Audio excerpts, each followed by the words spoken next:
how we doing real quick off the top?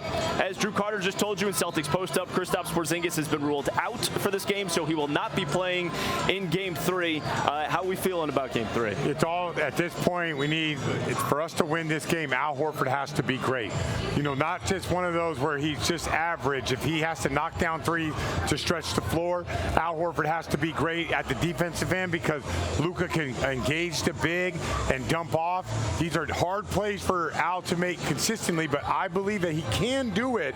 The question would just be, can he do it enough over the course of like a 40-minute stint? And who are they going to go with when Al Horford goes to the bench? I like your take with Al Horford. You know, he's going to get more opportunities and things like that. But to me, this is a Jason Tatum game. I said this yesterday, 30-plus points and a W. I think this is the game for him. Hasn't shot particularly well. Heard every single thing that everybody can say about how he hasn't shot well. People hasn't been talking about how well he's been playing in other areas.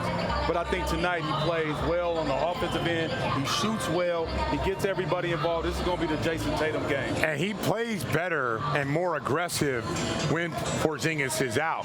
Tatum does a good job of getting Porzingis involved with those post-ups. With that action out of the equation, because Al Horford doesn't do it, for Tatum it will. Like, he has no choice, has to be more aggressive. All right, again, the Celtics being up 2-0 in the series, you wonder how that factors into things. Joe Mazzulla is set to meet with the media any second, so we'll let you know what he has to say about it and what went into the decision. We're also going to bring in Chris Forsberg. Oh, you know what? Let's go to Joe Mazzulla. Joe Mazzulla right now. Oh, no, I'm going to Chris. Chris Forsberg. Chris, your reaction to the news that Kristaps Porzingis is going to be out for this one.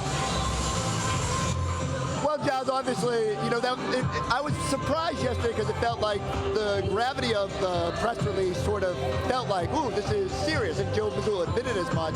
But I thought the team was still loose, and it felt like there was a lot of optimism that Kristaps might be able to play through this. But look, I think it all reverts back to the fact that they have won without him. They know how to navigate stretches of this season with whoever has been out of the lineup.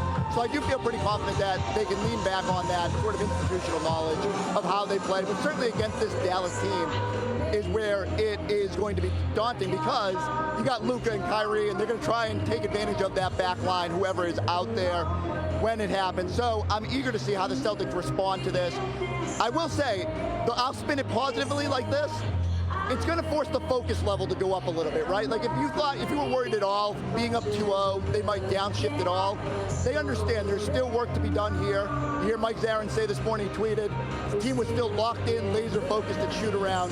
Now they have to go out there and do it. But let's get to the South Coast Health Report.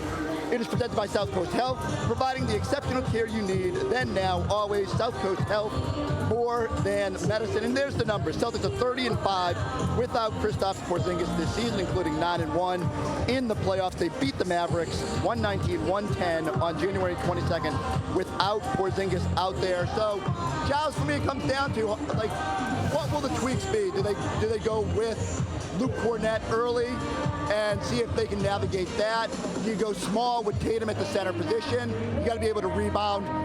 Ultimately, it does put a little bit of pressure here on Tatum and Jaylen Brown to sort of take it up a level. But I'm just ready for Game 3, baby. Let's get this thing going.